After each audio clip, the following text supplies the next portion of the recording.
Sorry I couldn't be here today. So today is day 3 of our notes. Pretty quick. If you look, it's just these 2 pages. Then there's a page of classwork and a page of homework. So I just want to do the notes with you guys in video form. That way you can always pause, rewatch any part of it that you don't understand, look at the examples again. But I'm going to work out most of this with you. You should be following along and writing in your own notes. So I'm going to start off with our first topic, which is called the fundamental counting principle. A lot of you guys have seen this before, and it's pretty simple, but they're just saying, let's say something can occur X number of ways, and then something else can occur Y number of ways. Then to combine the 2 events together, there's a total of X times Y combinations. This is the easiest to explain when there's examples with numbers involved. So I don't know if you guys know, but at Chili's, there currently is a 3 for $10 deal where you get to choose a beverage, appetizer, and entree, all for $10. So I looked at Chili's website. They have 14 different beverage options, 8 appetizer options, and 9 entree options. So how many different ways can you order the 3 for 10 deal? All you would have to do is multiply them together. So if we multiplied 14 by 8 by 9, you end up getting, let me pull out my calculator, 1,008. So that means there are 1,008 different ways that you can order the 3 for $10 deal. That's pretty exciting. If you wanted to eat the 3 for 10 deal for 1,008 days in a row, you would get a different meal every single day.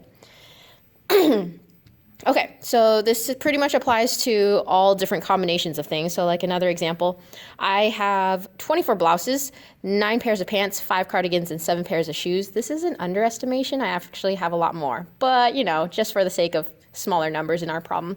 How many different outfits can she make each day if she wears 1 blouse, 1 pair of pants, 1 cardigan, and 1 pair of shoes? So to find that total amount, just multiply everything together. So 24 times 9 times 5 times 7 equals some big number.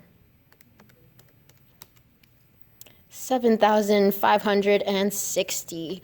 So I can make 7,560 different outfits. Pretty exciting. All right, one more example, just in case you didn't get it quite yet. A survey consists of 3 multiple choice questions. The first question has options A, B, C, D, and E. The next 2 questions only have options true or false. How many different ways are there to answer the 3 survey questions? So if the first question has 5 choices and the next 2 questions have 2 options, true or false, then I'm going to multiply 5 times 2 times 2 to get 20 different ways that you can answer the 3 survey questions. Cool. And that's it for the fundamental counting principle. It's pretty straightforward. Just multiply everything together. You're just always multiplying. The next thing I want to talk about is correlation.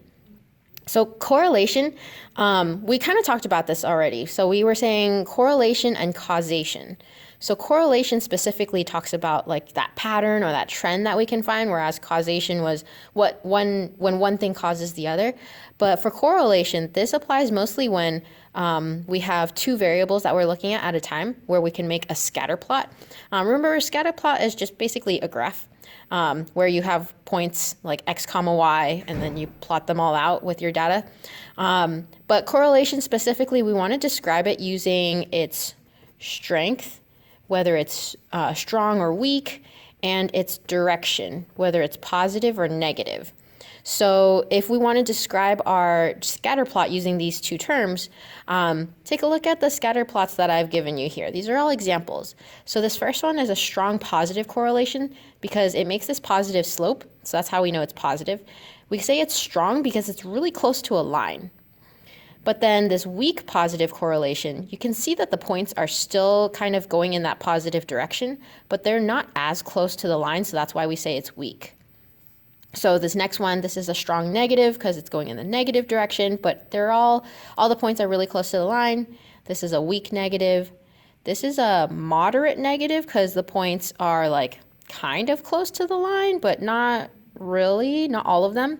And then like if you can't even tell whether it's positive or negative, this would be considered no correlation, where there's no pattern, there's no trend. Like if one thing is getting bigger, we don't know whether the other variable would be getting bigger or not, so that's no correlation. On the side over here, I put something about a correlation coefficient. So we actually want to describe correlation in like number terms as well. So the correlation coefficient, we use the letter R to represent it. And R is always a number between -1 and 1. So when R is -1, that's basically this one right here, where you have a really strong negative correlation. When R is +1, it's when you have a positive relationship, but it's really strong. If you have no relationship, that's when R equals 0. So anything else in between, so let's say like this one right here, where it's weak and positive, R would definitely be a positive number, but it would be some sort of decimal. If it's weak, maybe it's closer to 0 because no correlation would be 0. But if it's weak and not that close to a line, maybe it's like 0.3 or something like that. Whereas like a moderate negative correlation would be something like, would have to be negative, but then it's kind of close to -1 because close to a line is when it's -1. Kind of close to a line, maybe like -0.7 for this one. And then weak would be maybe like -0.3. But basically, the closer you are to 1 or -1, the closer you are, all the points are to a line. The closer you are to 0, the less relationship that you have. And that's correlation. Our final topic for this day is called one variable statistics. So we basically want to analyze our numbers. There's actually 3 different things that we want to look at. Measures of center, which we already talked about already, mean and median. You guys know how to find these things, so I'm not going to really write a whole bunch of stuff for it. And then the other 2 things, we want to look at measures of spread and measures of shape. So spread is basically like how spread out your data is.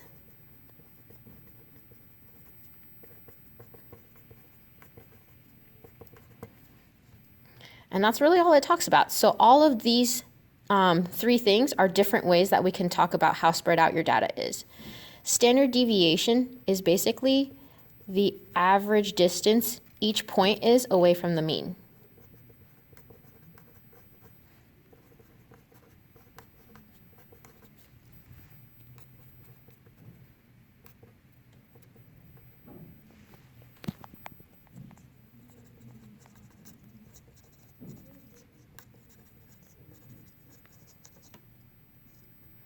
Sorry guys, it's really hard to write one-handed because I need my other hand to hold the camera. All right, so standard deviation, the bigger number the standard deviation is, the farther away each of your points are away from like the mean, the average. Range you guys have been doing since you were young. It's just the biggest number minus the smallest number.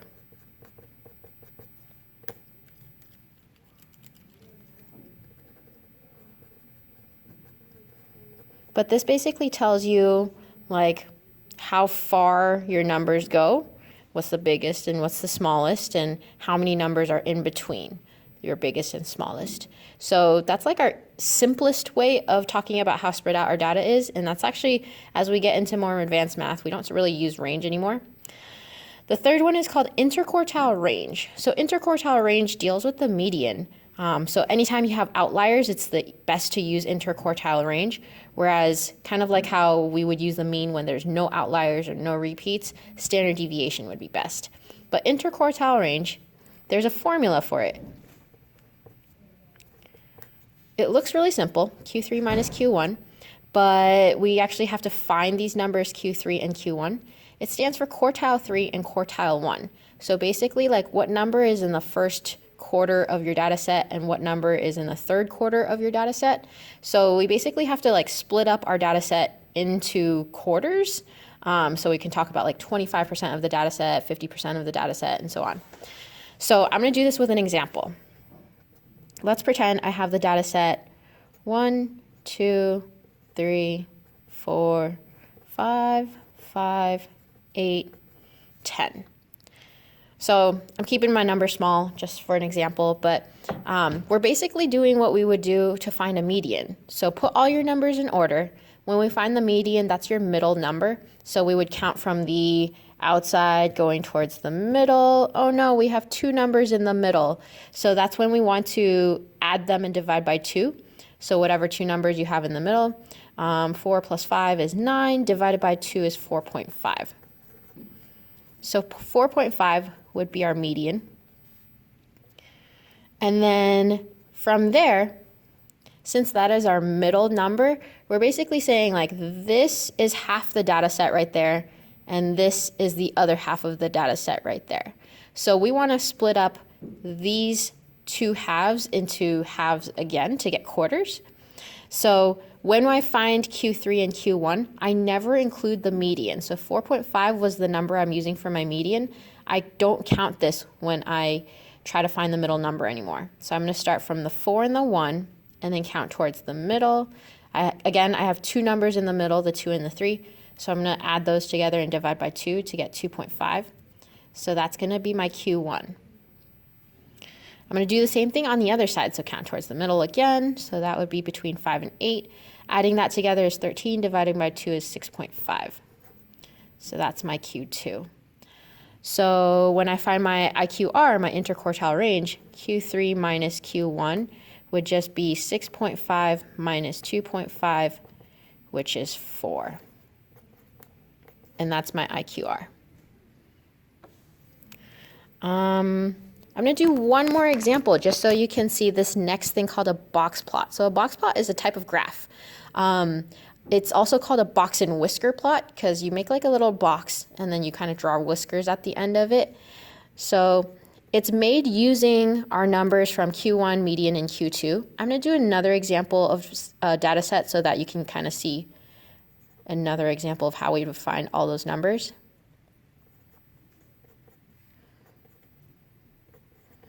So this is my new data set. So again, I'm going to find the median again by counting towards the middle. So I think 8 is exactly in the middle this time. So that'll be my median. So because this is the number that ended up being my median, I wouldn't count it when I find the middle of the other two numbers, or of the other, the first half and the second half anymore.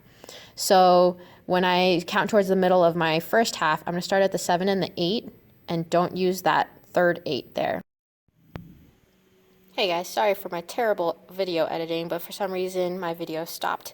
Anyways, so we were looking for Q1, so we found the median, and we're not going to use that number anymore to find the middle. So starting with my 7 and the 8 here, not including that third one, my middle would be between 7 and 8, so that'll give me 7.5. So that's Q1. Let's do the same thing on the other side. So starting at the 9, between the 9 and the 15, the middle would be between 11 and 12. So that would give me 11.5, and that's my Q2. When we make a box plot, we also want to include the biggest number, which is our maximum, and the smallest number, which is our minimum. So in order to make our box plot, we're going to start by drawing just a number line. And on my number line, the smallest number I have is a 7, so I'm going to start there and just keep numbering until I get up to my maximum. 8, 9, 10. Okay, so I got up to my maximum number, which was 15. So all you want to do is just for each of the numbers that you have for the min, the Q1, median, Q2, and, that was a Q3. I don't know what happened there. Okay. Oh, geez, I did that multiple times. Exciting. That's a Q3. I wrote it elsewhere. Okay. So sorry. With those numbers, we're just going to draw a line above each of the numbers. So if our min is at 7, we're just going to draw a line above it.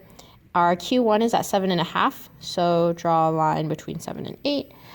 Median is at 8, so draw a line above the 8. Q3 is at 11.5, so I'm going to draw a line there. And then my maximum is 15, so I'm going to draw a line there.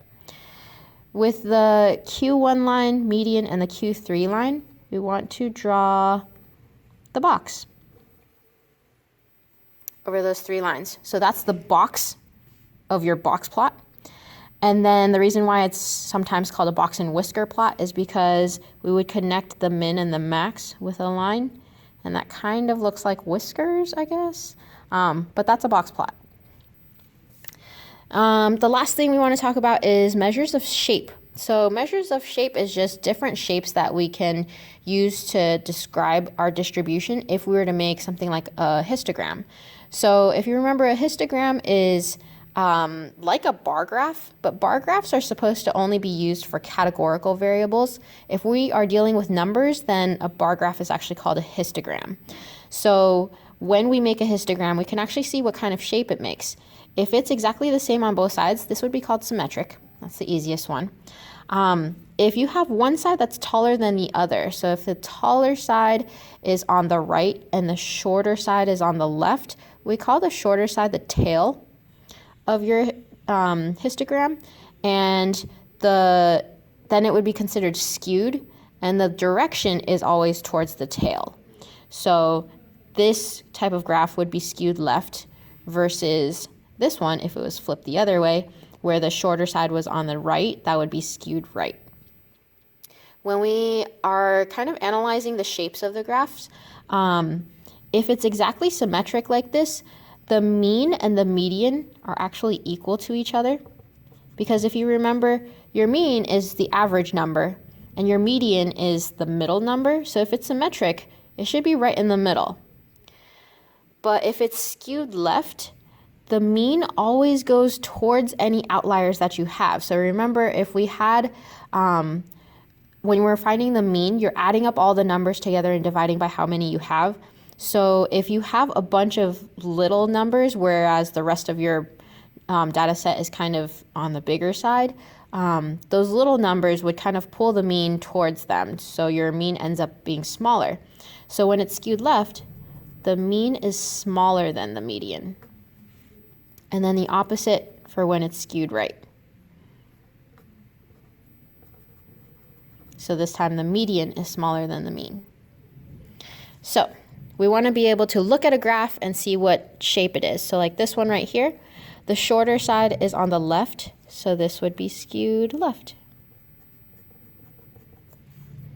This one, again, the shorter side is on the left, so this is also skewed left. This last one is pretty symmetric.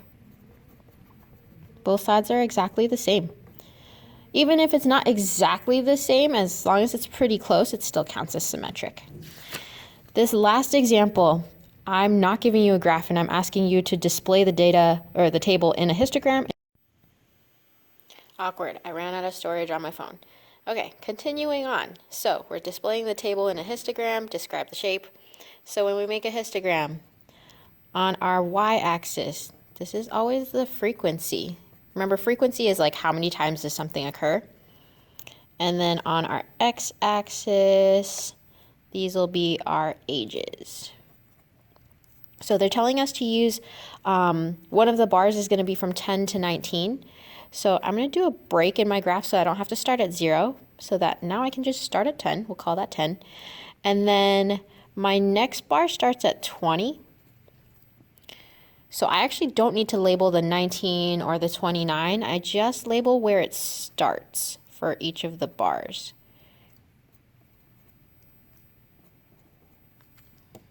And I need to extend this a little bit.